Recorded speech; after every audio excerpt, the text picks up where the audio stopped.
Hello, and welcome to the continuation and conclusion of Sherlock Holmes, The Adventure of the Noble Bachelor.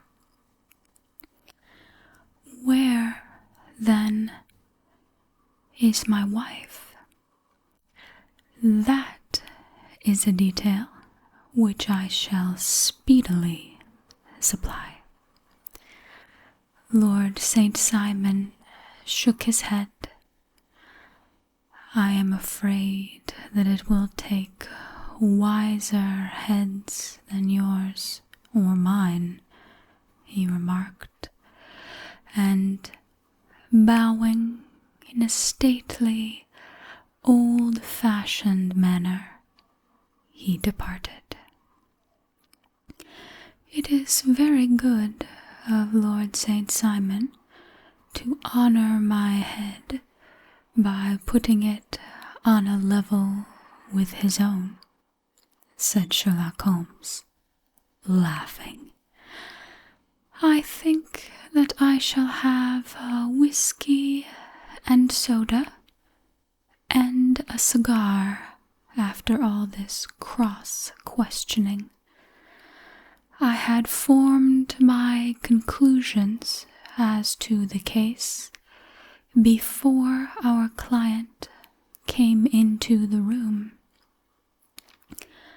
My dear Holmes, I have notes of several similar cases, though none, as I remarked before, which were quite as prompt. My whole examination served to turn my conjecture into a certainty. Circumstantial evidence is occasionally very convincing, as when you find a trout in the milk, to quote Thoreau's example. But I have heard all that you have heard, without, however, the knowledge of pre-existing cases which serves me so well.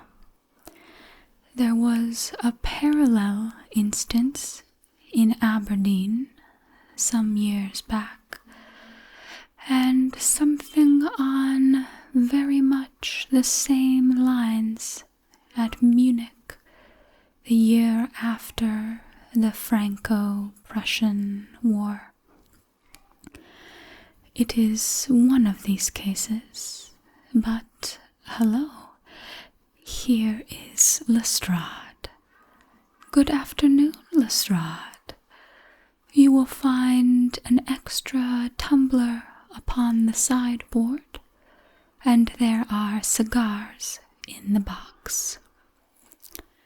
The official detective was attired in a pea jacket and cravat, which gave him a decidedly nautical appearance, and he carried a black canvas bag in his hand.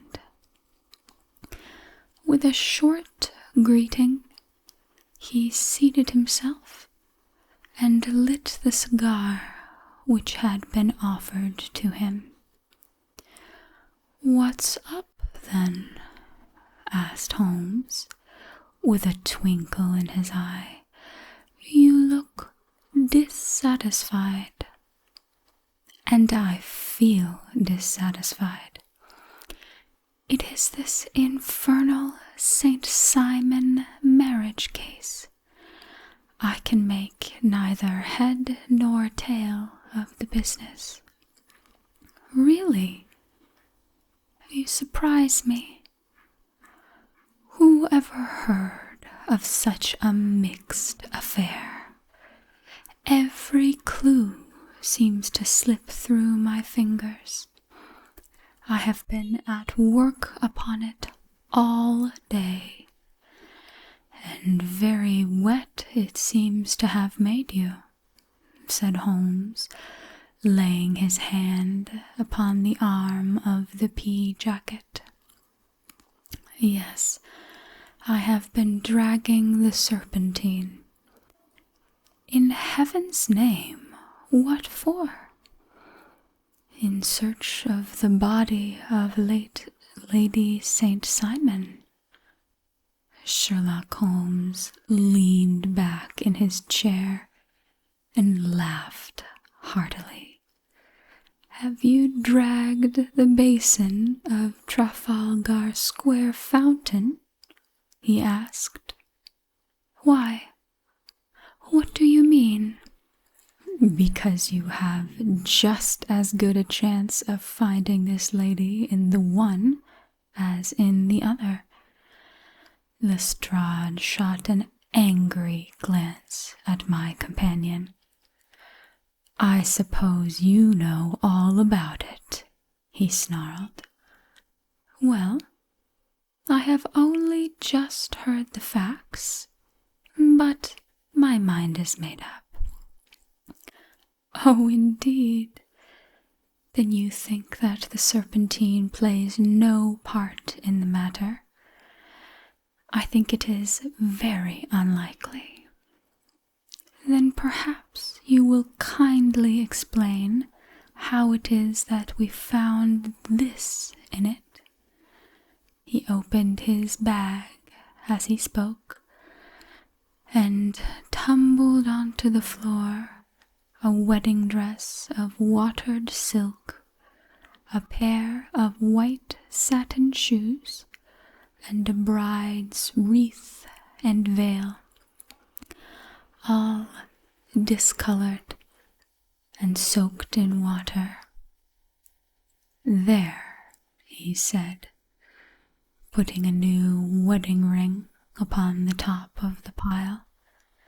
"There is a little nut for you to crack, Master Holmes."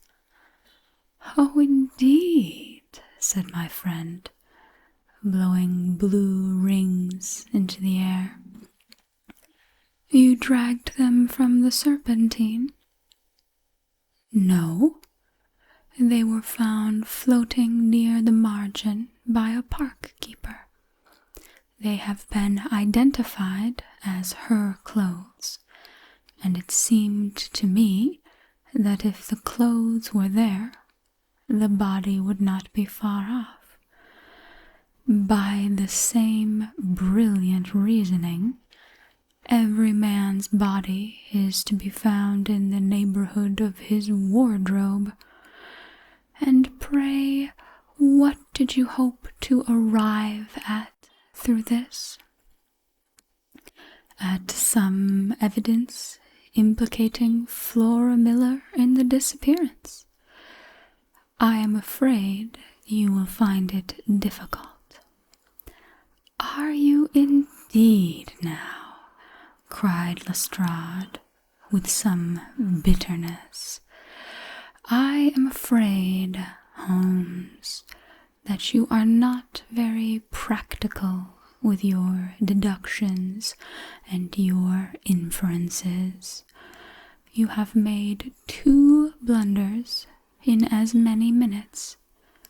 This dress does implicate Miss Flora Miller." "And how?" "In the dress is a pocket. In the pocket is a card case. In the card case is a note, and here is the very note." He slapped it down upon the table in front of him. "Listen to this. You will see me when all is ready. Come at once. F.H.M." Now my theory all along had been that Lady St. Simon was decoyed away by Flora Miller, and that she, with confederates, no doubt, was responsible for her disappearance. here, signed with her initials, is the very note which was no doubt quietly slipped into her hand at the door, and which lured her within their reach. Very good, Lestrade, said Holmes, laughing. You really are very fine indeed. Let me see it. He took up the paper in a listless way, but his attention instantly became riveted, and he gave a little cry of satisfaction. This is indeed important, said he. Ha, you find it so? Extremely so. I congratulate you warmly. Lestrade rose in his triumph and bent his head to look. Why, he shrieked, you are looking at the wrong side. On the contrary, this is the right side. The right side? You're mad. Here's the note written in pencil over here. And over here is what appears to be the fragment of a hotel bill, which interests me deeply. There's nothing in it. I looked at it before, said Lestrade.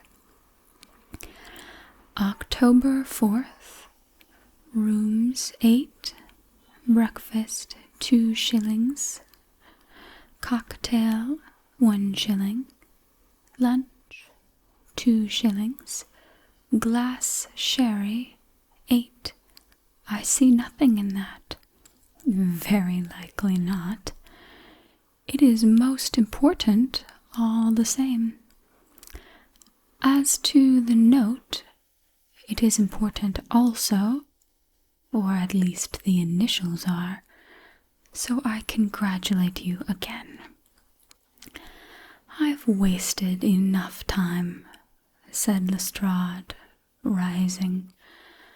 I believe in hard work, and not in sitting by the fire spinning fine theories. Good day, Mr. Holmes, and we shall see which gets to the bottom of the matter first. He gathered up the garments, thrust them into the bag, and made for the door. Just one hint to you, Lestrade, drawled Holmes before his rival vanished. I will tell you the true solution of the matter. Lady St. Simon is a myth. There is not, and there never has been, any such person. Lestrade looked sadly at my companion.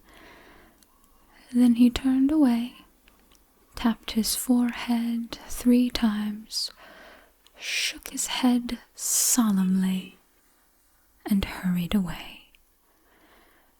He had hardly shut the door behind him when Holmes rose to put on his overcoat. There is something in what the fellow says about outdoor work, he remarked. So I think, Watson, that I must leave you to your papers for a little.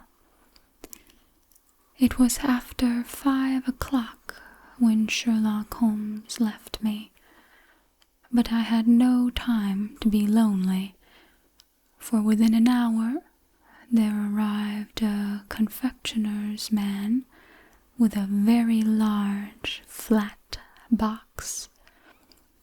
This he unpacked with the help of a youth whom he had brought with him, and presently, to my very great astonishment, a quite Epicurean little cold supper began to be laid out upon our humble lodging-house mahogany.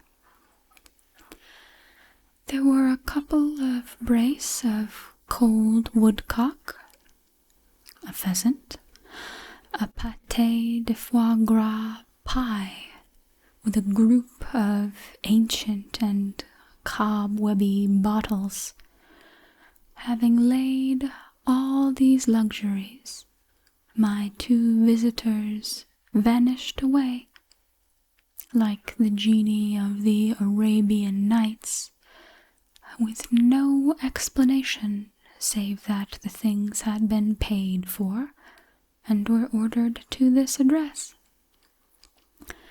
Just before 9 o'clock, Sherlock Holmes stepped briskly into the room. His features were gravely set, but there was a light in his eye which made me think that he had not been disappointed in his conclusions. "They have laid the supper, then," he said, rubbing his hands. "You seemed to expect company. They have laid for 5. Yes, I fancy we may have some company dropping in," said he. "I am surprised that Lord St. Simon has not already arrived. Ha! I fancy that I hear his step now upon the stairs." It was indeed our visitor of the afternoon who came bustling in, dangling his glasses more vigorously than ever, with a very perturbed expression upon his aristocratic features. "My messenger reached you, then?" asked Holmes. "Yes, and I confess that the contents startled me beyond measure. Have you good authority for what you say?" "The best possible."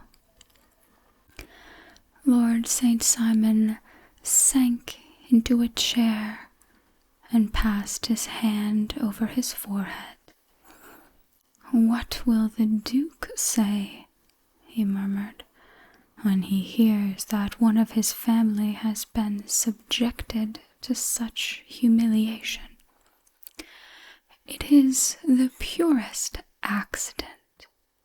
I cannot allow that there is any humiliation. Ah, you look on these things from another standpoint. I fail to see that anyone is to blame. I can hardly see how the lady could have acted otherwise, though her abrupt method of doing it was undoubtedly to be regretted. Having no mother, she had no one to advise her at such a crisis.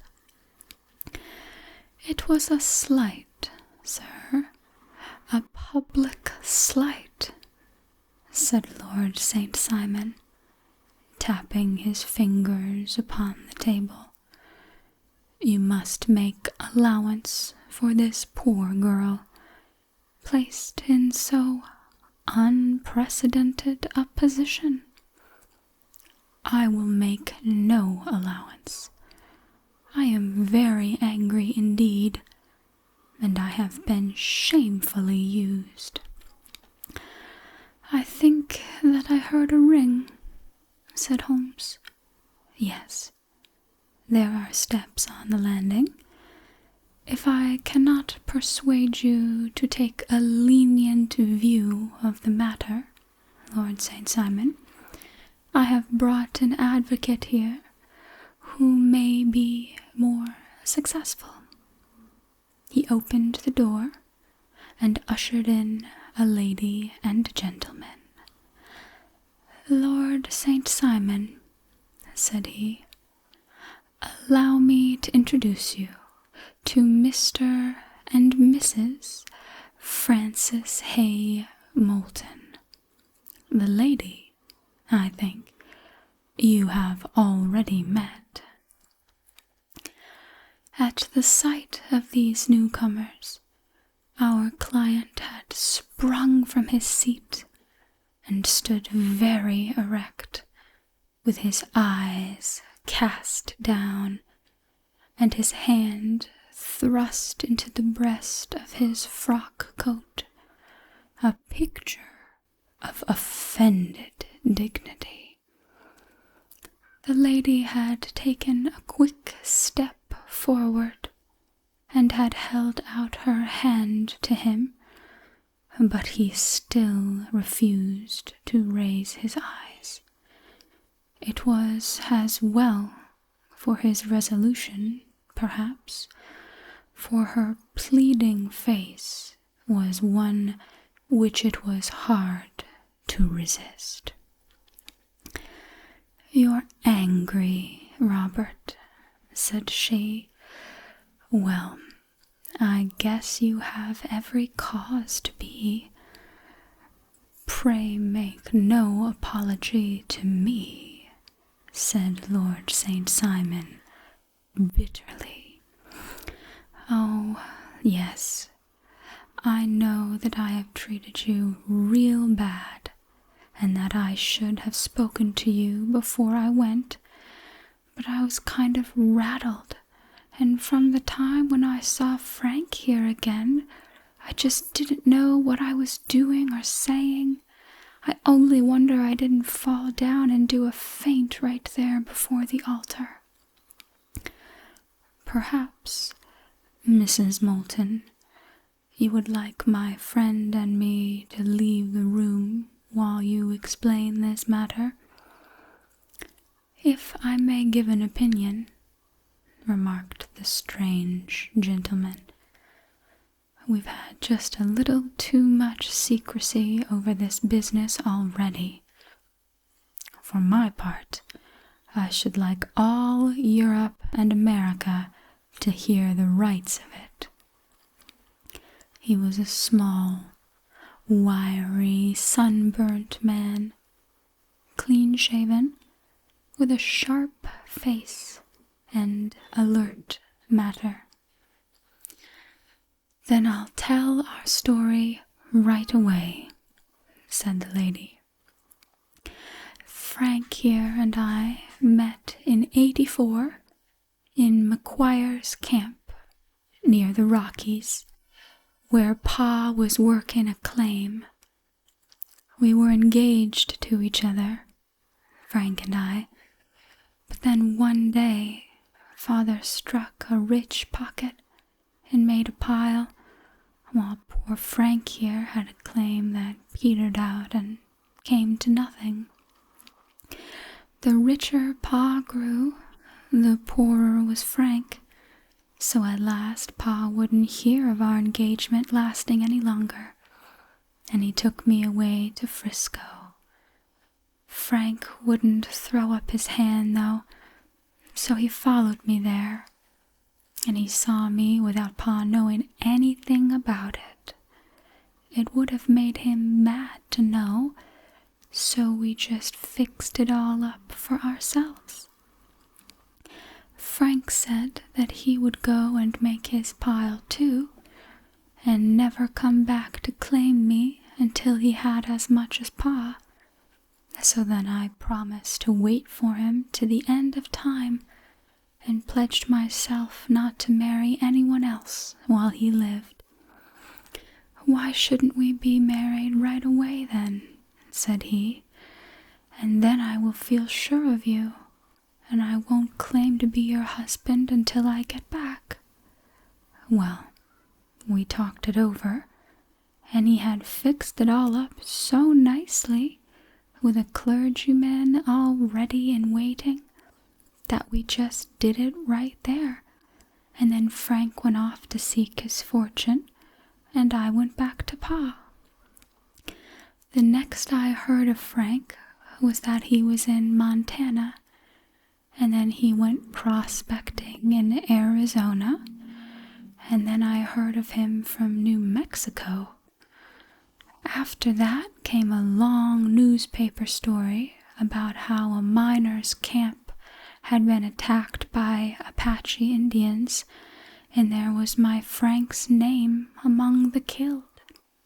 I fainted dead away, and I was very sick for months after. Pa thought I had a decline and took me to half the doctors in Frisco. Not a word of news came for a year and more, so that I never doubted that Frank was really dead. Then Lord St. Simon came to Frisco, and we came to London, and a marriage was arranged, and Pa was very pleased, but I felt all the time that no man on this earth would ever take the place in my heart that had been given to my poor Frank. Still, if I had married Lord St. Simon, of course I'd have done my duty by him. We can't command our love, but we can our actions. I went to the altar with him with the intention to make him just as good a wife as it was in me to be. But you may imagine what I felt when, just as I came to the altar rails, I glanced back and saw Frank standing and looking at me out of the first pew. I thought it was his ghost at first, but when I looked again, there he was still, with a kind of question in his eyes, as if to ask me whether I were glad or sorry to see him. I wonder I didn't drop. I know that everything was turning round, and the words of the clergyman were just like the buzz of a bee in my ear. I didn't know what to do. Should I stop the service and make a scene in the church? I glanced at him again, and he seemed to know what I was thinking, for he raised his finger to his lips to tell me to be still. Then I saw him scribble on a piece of paper, and I knew that he was writing me a note. As I passed his pew on the way out, I dropped my bouquet over him, and he slipped the note into my hand when he returned me the flowers. It was only a line asking me to join him when he made the sign to me to do so. Of course, I never doubted for a moment that my first duty was now to him, and I determined to do just whatever he might direct. When I got back, I told my maid, who had known him in California and had always been his friend. I ordered her to say nothing, but to get a few things packed and my ulster ready. I know I ought to have spoken to Lord St. Simon, but it was dreadful hard before his mother and all those great people. I just made up my mind to run away and explain afterwards. I hadn't been at the table 10 minutes before I saw Frank out of the window at the other side of the road. He beckoned to me and then began walking into the park. I slipped out, put on my things, and followed him. Some woman came talking something or other about Lord St. Simon to me. It seemed to me, from the little I heard, as if he had a little secret of his own before marriage also, but I managed to get away from her, and soon overtook Frank. We got into a cab together, and away we drove to some lodgings he had in Gordon Square, and that was my true wedding after all those years of waiting. Frank had been a prisoner among the Apaches, had escaped, came on to Frisco, found that I had given him up for dead, and gone to England, followed me there, and had come upon me at last on the very morning of my second wedding. I saw it in a paper, explained the American. It gave the name and the church, but not where the lady lived. And then as we had a talk as to what we should do, and Frank was all for openness, but I was so ashamed of it all that I felt as if I should like to vanish away and never see any of them again. Just sending a line to Pa, perhaps, to show him that I was alive. It was awful to me to think of all those lords and ladies sitting round that breakfast table and waiting for me to come back. So Frank took my wedding clothes and things and made a bundle of them so that I should not be traced, and dropped them away somewhere where no one could find them.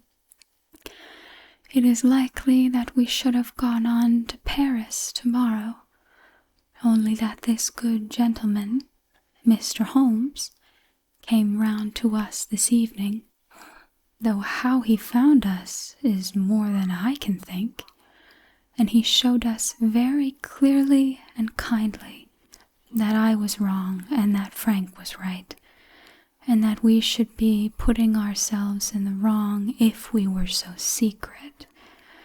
Then he offered to give us a chance of talking to Lord St. Simon alone, and so we came right away round his rooms at once. Now, Robert, you have heard it all, and I am very sorry if I have given you pain, and I hope that you do not think very meanly of me. Lord St. Simon had by no means relaxed his rigid attitude, but had listened with a frowning brow and a compressed lip to this long narrative. "Excuse me," he said, "but it is not my custom to discuss my most intimate personal affairs in this public manner." "Then you won't forgive me? You won't shake hands before I go?" "Oh, certainly, if it would give you any pleasure." He put out his hand and coldly grasped that which she extended to him. "I had hoped," suggested Holmes, "that you would have joined us in a friendly supper." "I think that there you ask a little too much," responded his lordship. "I may be forced to acquiesce in these recent developments, but I can hardly be expected to make merry over them. I think that with your permission, I will now wish you all a very good night." He included us all in a sweeping bow and stalked out of the room. "Then I trust that you will at least honor me with your company," said Sherlock Holmes. "It is always a joy to meet an American, Mr. Moulton, for I am one of those who believe that the folly of a monarch and the blundering of a minister in far-gone years will not prevent our children from being some day citizens of the same world-wide country under a flag which shall be a quartering of the Union Jack with the stars and stripes. The case has been an interesting one," remarked Holmes, when our visitors had left us, because it serves to show how very clearly simple the explanation may be of an affair which at first seems to be almost inexplicable. Nothing could be more natural than the sequence of events narrated by this lady, and nothing stranger than the result when viewed, for instance, by Mr. Lestrade of Scotland Yard. You were not yourself at fault at all, then? From the first, two facts were very obvious to me. The one, that the lady had been quite willing to undergo the wedding ceremony, the other that she had repented of it within a few minutes of returning home. Obviously something had occurred during the morning, then, to cause her to change her mind. What could that something be? She could not have spoken to anyone when she was out, for she had been in the company of the bridegroom. Had she seen someone, then? If she had, it must be someone from America, because she had spent so short time in this country that she could hardly have allowed anyone to acquire so deep an influence over her that the mere sight of him would induce her to change plans so completely. You see, we have already arrived, by a process of exclusion, at the idea that she might have seen an American. Then who could this American be, and why should he possess so much influence over her? It might be a lover, it might be a husband. Her young womanhood had, I knew, been spent in rough scenes and under strange conditions. So far I had got before I ever heard Lord St. Simon's narrative, when he told us of a man in a pew, of a change in the bride's manner, of so transparent a device for obtaining a note as the dropping of a bouquet, of her resort to her confidential maid, and of her very significant allusion to claim jumping, which in miners' parlance means taking possession of that which another person has a prior claim to.